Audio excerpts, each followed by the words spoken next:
एक समय की बात है। एक छोटे से गांव में गोपाल नाम का एक गरीब लड़का रहता था। उसके माता पिता नहीं थे। गांव में उसके पास अपना गुजारा करने का कोई साधन नहीं था, लेकिन वह बहुत बुद्धिमान था। अपने पिता से उसने काम की कई बातें सीखी थी।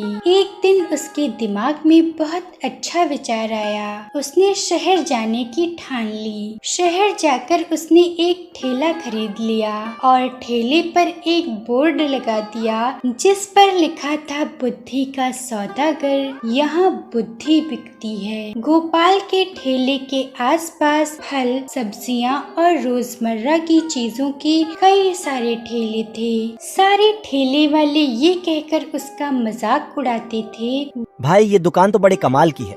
क्या दिन आ गए हैं, अब तो बुद्धि भी बिकाऊ है। यही देखना बाकी रह गया था।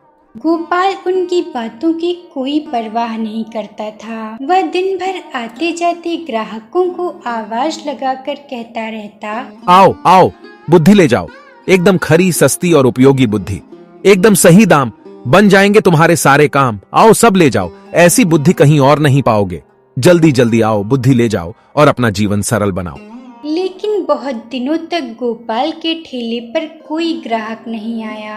एक दिन उसने ठेला हटाकर वापस गांव जाने का सोच लिया। तभी एक धनी सेठ का मूर्ख लड़का गोपाल के ठेले की तरफ से गुजरा। उसे समझ नहीं आया कि ये कैसा ठेला है। उसने सोचा कोई फल या सब्जी होगी। वो सोचने लगा कि मेरे पिताजी मुझे हमेशा बेबुद्धि और मूर्ख कहते रहते हैं, क्यों न मैं थोड़ी सी बुद्धि खरीद लूं। ये सोचकर उसने गोपाल से कहा, तुम क्या भाव बुद्धि बेचते हो? 1 किलो बुद्धि के कितने पैसे लोगे? गोपाल ने उत्तर दिया, मैं बुद्धि तौल कर नहीं देता, उसकी किस्म के हिसाब से बेचता हूँ। मेरे पास कई तरह की बुद्धि है, सबका दाम अलग अलग है। आप बताएं, आपको कैसी बुद्धि चाहिए? उसके हिसाब से ही पैसे देने होंगे। सेठ का लड़का बोला, तो फिर ठीक है, 100 रुपये में जिस तरह की बुद्धि आए वही मुझे दे दो, फिर मैं बाकी बाद में ले जाऊंगा। गोपाल ने एक पर्ची निकाली और सेठ के बेटे को दे दी। उस पर्ची पर लिखा था, जब दो लोग झगड़ा कर रहे हों तो वहाँ खड़े होकर उन्हें देखना बुद्धिमानी नहीं है। सेठ का बेटा खुशी खुशी घर पहुँचा और अपने पिता को वो कागज की पर्ची देते हुए बोला, देखिए पिताजी, मैं क्या लेकर आया हूँ। मैं केवल 100 रुपए में बुद्धि खरीद लाया हूँ। सेठ ने वो पर्ची पढ़ी और तमतमा कर बोले, मूर्ख, 100 रुपये में ये क्या ले आया है? ये कोई नई बात थोड़ी ना है। तुम्हारे जैसे मूर्ख को छोड़कर ये बात तो सभी जानते हैं। तुम मेरे 100 रुपये डुबो कर आ गए। सेठ तुरंत गोपाल के ठेले पर पहुंचा और गोपाल को बुरा भला कहते हुए बोला, ये लोगों को ठगने का क्या नया धंधा शुरू किया है तुमने? लोगों को ठगते हुए तुम्हें शर्म नहीं आती? मेरे 100 रुपये तुरंत वापस करो। गोपाल ने कहा, मैं पैसे क्यों वापस करूं? माल दिया है तब पैसा लिया है, मैंने किसी को नहीं ठगा। सेठ पर्ची वापस करते हुए बोला, ठीक है, ये लो अपना कागज का फटा टुकड़ा जिसे तुम माल कह रहे हो। अपना ये माल अपने पास ही रखो, हमें नहीं चाहिए तुम्हारा ये 2 कौड़ी का माल। ये लो और मेरे पैसे लाओ। पर्ची नहीं, मेरी सीख वापस करो। अगर आपको पैसा वापस चाहिए तो आपको एक कागज पर यह लिखकर देना पड़ेगा कि आपका बेटा भविष्य में कभी भी मेरी इस सीख का उपयोग नहीं करेगा, तभी मैं आपके पैसे वापस दूंगा, वरना नहीं दूंगा।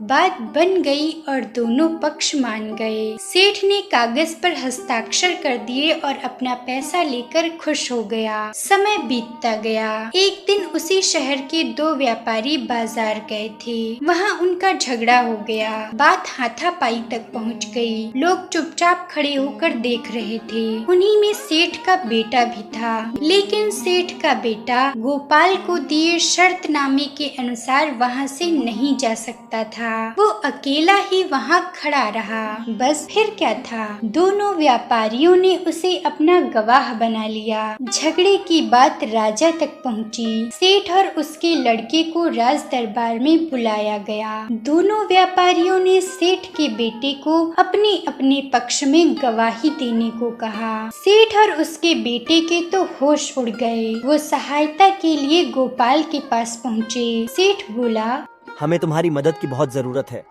अपनी बुद्धि से हमें किसी तरह बचा लो बस। गोपाल ने कहा, ठीक है, मैं आपके बेटे को इस परेशानी से बचा तो सकता हूँ, लेकिन मैं 1,000 रुपये लूंगा और आपको मुझसे वादा करना पड़ेगा कि आप दोबारा मुझसे कभी ये पैसे वापस मांगने नहीं आएंगे। आप मेरी ये बातें मानेंगे तभी मैं आपकी सहायता करूंगा। सेठ तुरंत 1,000 रुपए निकालकर गोपाल को देते हुए बोला। ठीक है बेटा, ये लो 1,000 रुपये और हमें जल्दी से उपाय बता दो। गोपाल ने उपाय बताया। देखो, राज दरबार में जब तुम्हें गवाही देने के लिए बुलाया जाए तो तुम वहां पागलों की तरह व्यवहार करना। ऐसा करने से तुम्हें इस मुसीबत से छुटकारा मिल जाएगा। अगले दिन राज दरबार में जाकर सेठ के बेटे ने ऐसा ही किया। राजा ने उसे पागल समझकर महल से निकाल दिया। इसी तरह की कुछ और घटनाएं हुई। गोपाल की चर्चा राजा के कानों में भी पड़ी। राजा ने उसे बुलवाया और पूछा, गोपाल, सुना है तुम बुद्धि बेचते हो। किस तरह से तुम बुद्धि का सौदा करते हो? क्या तुम्हारे पास बेचने के लिए और बुद्धि है? जी महाराज, मैं बुद्धि का सौदागर हूं। मैं लोगों को उनकी जिंदगी चलाने की सीख देता हूं। मेरे पास आपके काम की तो बहुत बुद्धि है, लेकिन 1,00,000 रुपये की। गोपाल ने कुछ हिचकते हुए कहा। राजा बोला, ठीक है, तुम्हें तुम्हारे 1,00,000 रुपये दिए जाएंगे। पैसों की चिंता ना करो, तुम पहले बुद्धि तो लाओ। गोपाल ने एक पर्ची राजा को दे दी। राजा ने पर्ची खोलकर पढ़ी। पर्ची पर लिखा था, कुछ भी करने से पहले खूब सोच लेना चाहिए। राजा को ये बात बहुत अच्छी लगी। उन्होंने अपने कमरों की दीवारों पर, बर्तनों पर हर जगह इस बात को लिखवा दिया, जिससे वो इस बहुमूल्य बात को कभी ना भूलें और ना ही कोई और भूल सके। एक बार राजा बहुत बीमार पड़ गए। राजा के एक मंत्री ने वैद्य के साथ मिलकर एक षड्यंत्र रचा और उनकी दवा में विष मिलाकर ले आया। राजा ने दवा का प्याला अपने हाथ में लिया ही था कि प्याले पर लिखे शब्दों पर उनकी नजर पड़ी। कुछ भी करने से पहले खूब सोच लेना चाहिए। राजा ने प्याला नीचे रखा और दवा को देखकर सोच में डूब गए कि ये दवा पीनी चाहिए या नहीं। वैद्य और मंत्री को लगा कि उनका भांडा फूट गया है, इसलिए राजा दवा नहीं पी रहे हैं। वे दोनों डर गए और राजा से क्षमा मांगते हुए बोले, महाराज, हमें क्षमा कर दीजिए। हमसे बहुत बड़ी भूल हो गई। हम दोबारा कभी ऐसा सोचेंगे भी नहीं।